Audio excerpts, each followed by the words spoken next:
नमस्कार दोस्तों, हमारे देश के 4 जाने माने टीवी न्यूज चैनल्स जी न्यूज, आज तक, इंडिया टीवी, न्यूज 18 इंडिया, आपने देखा होगा टीआरपी में हमेशा टॉप पर ही दिखेंगे आपको। इन पे एक प्राइम टाइम डिबेट होती है हर शाम को, जिसमें एक मुद्दा उठाकर डिबेट करते हैं। एक एनालिसिस दिखाना चाहूंगा मैं आपको इनकी डिबेट्स की। जी न्यूज में जो डिबेट्स होती हैं उसे ताल ठोक के कहते हैं। पिछली 50 डिबेट्स में जी न्यूज पर 12 डिबेट्स में इन्होंने पाकिस्तान को अटैक किया, 19 डिबेट्स में ऑपोजिशन को क्रिटिसाइज किया, 13 डिबेट्स में मोदी की तारीफ करी, 4 में राम मंदिर का मुद्दा उठाया, 1 में पीएमसी बैंक स्कैम का मुद्दा उठाया और 1 में बिहार फ्लड्स की बात करी। तो एनालिसिस देख के आपको दिखेगा यहां पर कि 50 डिबेट्स में से सिर्फ 2 में इन्होंने काम की बात करी है, जो एक्चुअली इश्यूज हैं जिससे जनता को फर्क पड़ता है, उन मुद्दों को यहां पर उठाया है। आगे देखिए, इंडिया टीवी न्यूज पे जो डिबेट होती है उसे कुरुक्षेत्र का नाम दिया गया है। पिछली 53 डिबेट्स में से इन्होंने 30 में पाकिस्तान को अटैक किया, 11 में ऑपोजिशन को अटैक किया, 11 में मोदी की तारीफ करी और 1 में चंद्रयान मून मिशन की बात करी। तो 53 में से सिर्फ 1 में काम का मुद्दा उठा। न्यूज 18 पे जो डिबेट होती है उसे my dear friend Amish Devgan करते हैं। इन डिबेट्स में यही कहानी आपको देखने को मिलेगी। 18 में पाकिस्तान को अटैक, ऑपोजिशन को में 25, 7 में मोदी की तारीफ, 5 में राम मंदिर का मुद्दा उठा। तो 0 डिबेट्स में अमीश देवगन ने एक काम का मुद्दा उठाया एक भी बारी। और आज तक में रोहित सरदाना डिबेट कंडक्ट करते हैं, वहां भी यही कहानी है, लेकिन इनका स्ट्राइक रेट थोड़ा बेटर है। पिछली 44 डिबेट्स में से 4 में इन्होंने काम के मुद्दे उठाए हैं। लेकिन इन जनरल आप देखोगे तो हर जगह वही कहानी देखने को मिलती है इन सारे टॉप न्यूज चैनल्स में। इन्हें पाकिस्तान में ज्यादा दिलचस्पी है एज कंपेयर टू इंडिया में जो हो रहा है उससे। इस वीडियो के सामने आने के बाद सवाल तो बनता ही है, अगर हम करें तो करें क्या, बोले तो बोले क्या। पिछले 30 दिन में एनालिसिस किया गया था, तो पिछले 30 दिन में आप सोचकर देखिए क्या क्या नए मुद्दे उठे थे जो एक्चुअली में काम के थे। हंगर इंडेक्स सामने आया था जिसने बताया था कि इंडिया में कितनी भूखमरी है। इकोनॉमिक क्राइसिस सामने आई थी। अनएम्प्लॉयमेंट रिपोर्ट सामने आई थी जिसने बताया था कि हरियाणा में बाकी स्टेट से कंपेयर करके इंडिया में सबसे ज्यादा अनएम्प्लॉयमेंट रेट है। और हरियाणा में तो इलेक्शंस भी थे। लेकिन क्या यह मुद्दा उठाया इन न्यूज चैनल्स ने? नहीं उठाया। मीडिया का काम होता है जनता की आवाज बनना, जनता के लिए आवाज उठाना और सरकार तक पहुंचाना। यानी कि सरकार के लिए आवाज उठाओ और जनता को ब्रेन वॉश करो। अब देखिए उन जर्नलिस्ट के साथ क्या होता है जो एक्चुअली में जनता के मुद्दे उठाते हैं और जनता की आवाज बनते हैं। सितंबर 2019 उत्तर प्रदेश के एक स्कूल में जर्नलिस्ट ने दिखाया कि कैसे स्कूल के बच्चों को मिड डे मील के तौर पर रोटियां दी जा रही है नमक के साथ, यानी ढंग का खाना नहीं खिलाया जा रहा है। तो रिस्पॉन्स में क्या किया, पुलिस ने जर्नलिस्ट पर ही क्रिमिनल कॉन्स्पिरेसी का चार्ज लगा के बुक कर दिया। और यूपी के सीएम योगी आदित्यनाथ कहते हैं कि जर्नलिस्ट पर कार्रवाई करी जाएगी। मतलब ये नहीं कि स्कूल ठीक करो, जिसने मुद्दा उठाया है उसी के ही पीछे पड़ जाओ। यहां पर जून 2019 एक जर्नलिस्ट ट्रेन डीरेलमेंट को लेकर स्टोरी कर रहे थे उत्तर प्रदेश में। पुलिस ने उस जर्नलिस्ट को अरेस्ट किया, उसके ऊपर यूरिनेट किया गया, लॉकअप में रखा गया और उसे मारा पीटा गया लॉकअप में रखकर, बस इसलिए क्योंकि वो एक्सपोज कर रहे थे कि कैसे ट्रेन डीरेलमेंट्स होती हैं। तो ये सच्चाई है दोस्तों आज के दिन की हमारे देश में। सरकार ने एक जबरदस्त कंट्रोल जमा लिया है मीडिया के ऊपर, स्पेशली टीवी मीडिया के ऊपर। लेकिन इंटरनेट में एक उम्मीद की किरण दिखती है। इंटरनेट पे आपके और मेरे जैसे लोग खुलकर आवाज उठा पाते हैं। इंटरनेट पर बहुत सी ऑनलाइन पब्लिकेशंस हैं, काफी जर्नलिस्ट हैं जो खुलकर रिपोर्टिंग कर पाते हैं। तो एक सवाल यहां पर यह उठता है कि क्या सरकार के लिए इंटरनेट पर भी ऐसा कंट्रोल जमाना पॉसिबल है? अगर पॉसिबल है तो उसका सोल्यूशन क्या हो सकता है? हमारे आप उससे बचने के लिए क्या कर सकते हैं? यहां पर मैं चाइना का एग्जांपल लेकर आपको यहां पर समझाना चाहूंगा। चाइना में जबरदस्त इंटरनेट सेंसरशिप है। इनफैक्ट 2017 की एक रिपोर्ट ने बताया था कि चाइना दुनिया की वर्स्ट कंट्री है इंटरनेट फ्रीडम के मामले में। इनकी सेंसरशिप को नाम दिया जाता है the great firewall of China, जिसमें गूगल, फेसबुक, यूट्यूब जैसी वेबसाइट्स बैंड है। चाइना ने अपने क्लोन बना रखे हैं इन सारी वेबसाइट्स के। आप सरकार को क्रिटिसाइज नहीं कर सकते इनके इंटरनेट पर। इन्होंने कीवर्ड्स को ब्लॉक कर रखा है। अगर आप ऐसे वर्ड्स का, शब्दों का इस्तेमाल करेंगे जिसमें सरकार को क्रिटिसाइज किया जा रहा हो तो वो अपने आप ब्लॉक हो जाएंगे इनके सोशल मीडिया चैनल से। आपके पीछे पुलिस भी भेजी जा सकती है। कुछ साल पहले किसी ने एक ये मीम बनाया था चाइनीज प्रेसिडेंट को विनी द पू से कंपेयर करते हुए। विनी द पू को आप जानते ही होंगे, एक बड़ा फेमस एनिमेटेड कार्टून कैरेक्टर है। तो सरकार ने रिस्पॉन्स में क्या किया, जब ये मीम वायरल चला गया, सरकार ने इस कार्टून कैरेक्टर को ही बैन कर दिया। सोच सकते हो इस हद तक चले गए कि पूरा कार्टून कैरेक्टर हटा दो इस हमारे देश से। ये तो चलो फिर भी कॉमेडी वाली चीज है, लेकिन सीरियस बातों की बात करें यहां पर तो चाइनीज सरकार अपनी हिस्ट्री को इरेज कर देती है, अपने इतिहास को बदल देती है अपने सिटीजन्स को ब्रेन वॉश करने के लिए।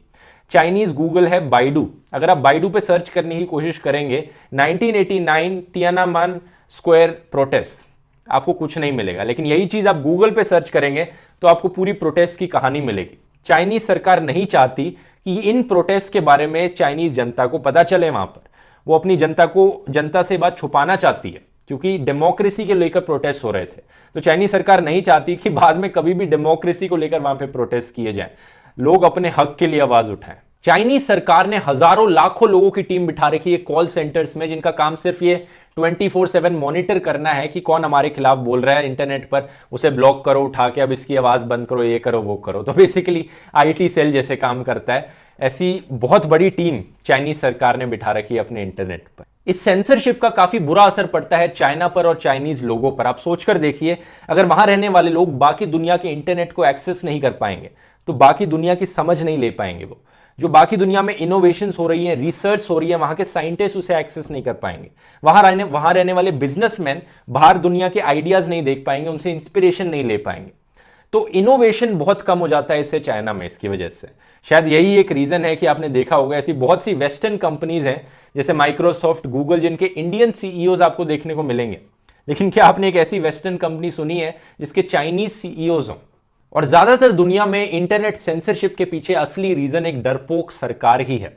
आप हर कंट्री में होते हुए देखोगे। ईरान में एक टाइम के लिए बीबीसी को बैन कर दिया गया था, उसके बाद बुरुंडी, रवांडा, चाइना, इन सारी जगहों पे बीबीसी बैंड है, क्योंकि ये सब कहते हैं कहीं ना कहीं हमारी कंट्री के खिलाफ बोला जा रहा है। ये रीजन उठाया जाता है कि देखो एंटी नेशनल चीजें बोली जा रही हैं, लेकिन असलियत में वो रीजन होता है कि सरकार के खिलाफ बोला जा रहा है, क्रिटिसाइज किया जा रहा है। और ये सारी डरपोक सरकारें नहीं चाहती क्रिटिसिज्म अपने खिलाफ। पाकिस्तान में अल जजीरा को बैन कर दिया गया था, सेम रीजन, क्योंकि अल जजीरा ऑपोजिशन पॉलिटिशियंस को कवरेज दे रहा था। सऊदी अरेबिया ने तो सीधा सीधा कह दिया आपको मजाक उड़ाने के लिए, सोशल मीडिया पर सटायर पोस्ट करने के लिए जेल भी भेजा जा सकता है। अब इंडिया में देखते हैं दोस्तों क्या कहानी है। इंडिया में ऑब्वियसली इतनी बुरी हालत तो नहीं हुई है इस एक्सटेंट तक, लेकिन मैं उस दिन का वेट नहीं करना चाहूंगा कि इतनी बुरी हालत हो। इंडिया में कुछ ऐसे इंसिडेंट्स जरूर हुए हैं, जैसे कि अप्रैल 2019 में बहुत से लोगों ने रिपोर्ट किया कि उनके internet service providers Reddit, Telegram और साउंड क्लाउड जैसी वेबसाइट्स को रैंडमली ब्लॉक करने लगे। बिना कुछ बताए, बिना कोई नोटिफिकेशन दिए, इन्होंने अचानक से ब्लॉक कर दिए वेबसाइट्स। रीजन पूछा गया, कोई रीजन नहीं बताया गया, लेकिन उसके कुछ दिनों बाद इन्होंने अनब्लॉक भी कर दी। जून 2019 हमारी सरकार ने व्हाट्सएप को कहा कि व्हाट्सएप अपने मैसेजेस को ट्रेसेबल बना दे, जिससे कि पता लग जाए कि ओरिजिनली कोई मैसेज फॉरवर्ड किया गया है तो किसने किया है। यहां पर ऑब्वियसली व्हाट्सएप ने मना कर दिया करने से, क्योंकि एंड टू एंड इंक्रिप्शन है व्हाट्सएप में। अभी कोई भी मैसेजेस को पढ़ नहीं सकता व्हाट्सएप में, कोई बाहर की कंपनी या फिर व्हाट्सएप खुद भी नहीं पढ़ सकता इन मैसेजेस को। लेकिन इंडियन गवर्नमेंट ये कराना चाहती थी, क्योंकि वो कहती है फेक न्यूज को कम करने के लिए हमें करना था। कोई सरकार को जाकर बोले, उनका खुद का आईटी सेल सबसे ज्यादा फेक न्यूज फैलाता है और फेक न्यूज का रीजन दे रही है यहां पर। ये कर लेने से सरकार को एक्चुअली में क्या बेनिफिट होता है? ये जो जर्नलिस्ट हैं जो मिड डे मील स्कैम जैसे एक्सपोज कर रहे हैं, इनको पकड़ना आसान हो जाता। सरकार के खिलाफ अगर कोई लिख रहा है, सरकार को सवाल अगर कोई कर रहा है, तो उन लोगों को पकड़ना आसान हो जाता है सरकार के लिए। तो इन सब चीजों से कैसे बचा जाए दोस्तों? इंटरनेट को फ्री रखने का, वेबसाइट्स को अनब्लॉक्ड रखने का और अपनी प्राइवेसी प्रोटेक्ट करने का एक सिंपल तरीका है वीपीएन और टॉर ब्राउजर। आपके आईपी एड्रेस को देखकर आपकी लोकेशन पता लगती है, आपके लिए वेबसाइट्स ब्लॉक होती हैं और आपको टारगेटेड एड्स भेजी जाती हैं।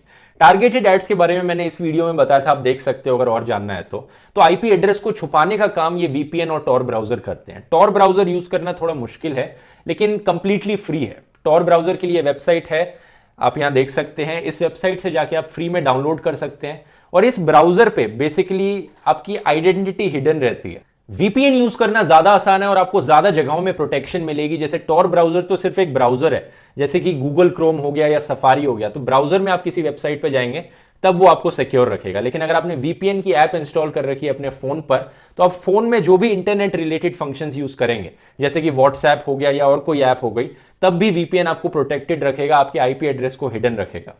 जब आप एक वीपीएन यूज करते हो तो आपके इंटरनेट सर्विस प्रोवाइडर को पता लग जाता है कि आप एक वीपीएन यूज कर रहे हो, लेकिन उसके बाद उससे ज्यादा कुछ नहीं पता लगता कि आप कौन सी वेबसाइट एक्सेस कर रहे हो, क्या मैसेज भेज रहे हो, ये सब नहीं पता लग सकता। लेकिन ये सारी चीजें वीपीएन कंपनी को खुद पता लग सकती हैं, जो उस डेटा सेंटर को चला रही है, उस सर्वर को चला रही है। तो इसलिए जरूरी है ऐसे वीपीएन को चूज करना जो आपका डेटा खुद ना बेचे। तो इस चीज का ध्यान रखिए अगर आप फ्री वीपीएन यूज कर रहे हैं तो, क्योंकि फ्री वीपीएन जनरली आपके डेटा को आगे बेचते हैं, क्योंकि उन्हें भी प्रॉफिट कमाना है यहां पर। लेकिन कुछ यूज केसेस जरूर हैं फ्री वीपीएन के। अगर आपको सिर्फ और सिर्फ एक ब्लॉक्ड वेबसाइट को एक्सेस करने के लिए वीपीएन यूज करना है तो ठीक है, फ्री वीपीएन यूज करना, जब तक आप अपना कोई डेटा नहीं दे रहे हैं वहां पर, आप उसे यूज करते वक्त कोई डेटा एक्सचेंज नहीं कर रहे हैं, तब ठीक है। यहां पर मैं एक ऐसा वीपीएन रेकमेंड करना चाहूंगा जो मैं पर्सनली खुद काफी टाइम से इस्तेमाल कर रहा हूं। इसका नाम है नॉर्ड वीपीएन। बहुत से फायदे हैं इसके। एक नंबर 1 फायदा जो मुझे इसका लगता है कि एक पेड सर्विस है जो पनामा कंट्री में बेस्ड है। वहां पर ये कोई डेटा कलेक्ट नहीं करती आपका, किसी भी सरकार के प्रेशर में आकर ये आपका डेटा लीक आउट नहीं करेगी ये कंपनी। इसके हजारों सर्वर्स हैं 60 से ज्यादा अलग अलग कंट्री में, तो अपनी लोकेशन को 60 अलग अलग कंट्रीज में स्पूफ किया जा सकता है इसको यूज करके। और ये वन ऑफ द फ्यू वीपीएन्स है जो ग्रेट फायरवॉल ऑफ चाइना को भी बाईपास कर सकता है। तो ये भी एक बहुत बड़ी अचीवमेंट लगती है मुझे, क्योंकि ज्यादातर वीपीएन उसे बाईपास नहीं कर पाते, क्योंकि चाइना भी खुद ब्लॉक करने की कोशिश करता रहता है वीपीएन्स को। और मैं नॉर्ड वीपीएन से स्पॉन्सरशिप लेकर इस वीडियो में आपके लिए एक स्पेशल ऑफर भी लाया हूं, अगर आप इसको यूज करना चाहते हैं तो nordvpn.com/ध्रुव पर जाइए और आपको 70% डिस्काउंट मिलेगा इनके 3 ईयर प्लान में, प्लस आपको 1 महीना फ्री मिलेगा वीपीएन यूज करने के लिए। आप 1 महीने फ्री में यूज करके इसे देख सकते हैं। इसकी iOS ऐप है, एंड्रॉइड ऐप है, किसी भी कंप्यूटर में भी ये चल जाएगा। यूज कीजिए, अगर पसंद आया तो इसे यूज करके रख सकते हैं, अगर नहीं पसंद आया तो 30 डे इनकी मनी बैक गारंटी है, आप इनसे पैसे वापस भी ले सकते हैं। तो ना सिर्फ ये आपकी प्राइवेसी प्रोटेक्ट करेगा, आपको हैकर से बचाएगा, बल्कि अगर फ्यूचर में कभी हमारी सरकार कोई भी वेबसाइट ब्लॉक कर देती है तो आप इसका इस्तेमाल करके उसे बाईपास कर सकते हैं और उस वेबसाइट को विजिट कर सकते हैं। अगर फ्यूचर में हमारी सरकार इतिहास बदलना चाहती है तो वो भी आप फ्री इंटरनेट के थ्रू एक्सेस कर सकते हैं और असली सच जान सकते हैं। यहां पर स्पेशली मैं रेकमेंड करूंगा जर्नलिस्ट, एक्टिविस्ट और विसल ब्लोअर्स के लिए।